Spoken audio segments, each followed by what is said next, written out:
It was a warm spring evening when I got a call from my brother-in-law, Nathan. We had always gotten along. He was charming, considerate, and had a calm, easygoing energy that made people feel at peace. Still, we weren't especially close. Our connection mostly lived within family get-togethers, birthdays, holidays, cookouts, and those wild family trips where someone always ended up sleeping on the floor. So when his name popped up on my phone on an ordinary Tuesday evening, I was genuinely surprised. "Hey, Jenna," Nathan said. His voice was clear, but I could hear something uncertain in his tone. "Do you have a minute?" I glanced at the oven timer. 20 minutes left on dinner. My 8-year-old son Tyler was flopped on the couch, lazily flipping through channels. "Sure," I said, sitting at the kitchen table. "What's going on? Everything all right with Allison?" Allison was my sister. She and Nathan had been married for about 10 years. They didn't have children, and while their relationship had a solid base, I knew they'd had their rocky moments. Who hadn't? "Yeah," he answered quickly. "Nothing's wrong." "Not really. I've just been thinking about something for a while and didn't know who else to bring it up with." Now I was intrigued. "Okay," I said, trying to keep my voice casual. "Talk to me. What's on your mind?" There was a brief silence.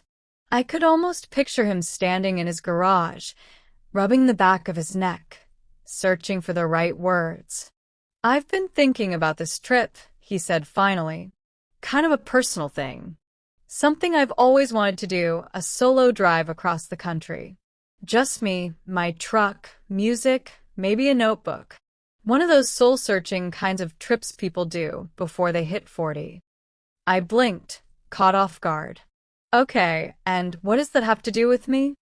"Well," he continued, "Allison doesn't want to go. It's not her kind of thing. And I get that. I don't want her to feel pressured or like I'm ditching her. But I still really want to go. And I was thinking maybe you'd come with me?" I laughed softly, thinking he must be joking. "You want me to go on a road trip with you?" "Just the two of us." "I know it sounds weird," he said quickly, "but you're one of the few people I'd feel comfortable with. You're grounded. You get it. And Allison trusts you." I didn't know what to say. I hadn't taken a trip like that since college. Leaving Tyler, even just for a few days, gave me pause. But there was something about Nathan's tone, not pushy or inappropriate, just open, honest. "Can I think about it?" I asked. "Of course," he said. "Take a day or two." That night, after putting Tyler to bed and cleaning up the kitchen, I sat on the couch, the TV off. The idea of just getting in a truck and driving, no schedules, no chores, was oddly tempting.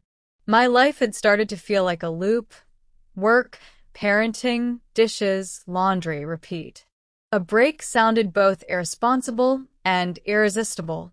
The next day, I called my sister, just to see if she had any idea about Nathan's plan. "He wants to take a road trip with you?"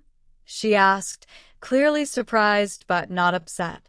"That's unexpected." "Yeah." It caught me off guard, too. "Well," she said thoughtfully, "if anyone needs a few days to clear his head, it's him.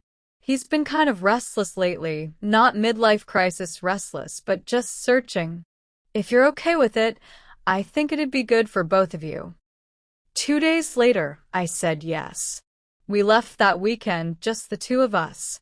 I arranged for Tyler to stay with my parents, packed light, and made a silent promise to go with the flow. Nathan had a rough plan mapped out. Virginia to New Mexico, passing through Nashville, Oklahoma City, and a few quiet towns in between. "It's not about where we're going," he told me. "It's about the drive." The first few hours were quiet. Classic rock played low. We exchanged basic updates about work and family. But somewhere between the mountains of Tennessee and the open highways, the quiet changed. We started to talk. He told me about his dad's recent health scare, something not even Allison knew about yet. I shared how single parenting can feel isolating, even when you're never really alone. Our conversations were raw, unfiltered, and oddly comforting. In Nashville, we found a no-frills motel and went out for barbecue and live music. After 2 beers each, we laughed harder than I had in years. He told me how he once tried to impress Allison with a homemade dinner and ended up setting off the smoke alarm, ruining the oven, and ordering pizza. "She married me anyway," he said with a grin. As the days passed, the miles did too. So did our stories about regrets, unpursued dreams, silly fears, and what-ifs. He admitted he once wanted to write a novel. I confessed I'd thought about going back to school to become a therapist.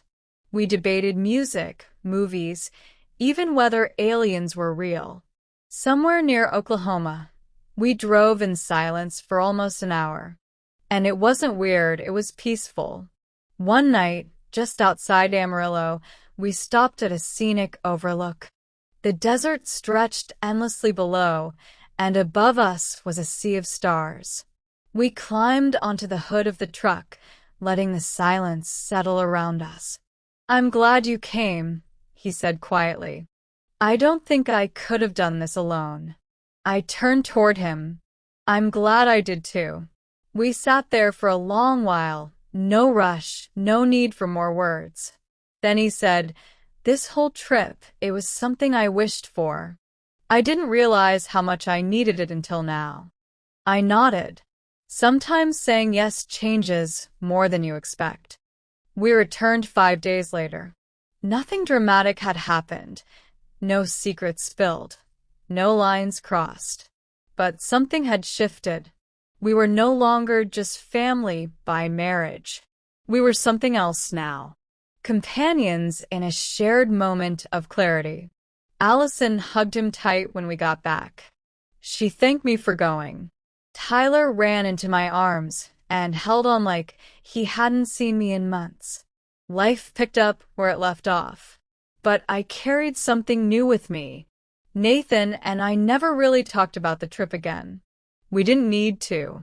It lived between us now, a quiet understanding we didn't have to speak aloud. Every so often, at a family dinner or holiday gathering, we'd exchange a look, a brief nod, a silent thank you. Saying yes to that road trip wasn't about running away. It was about stepping out of the ordinary, even just for a while.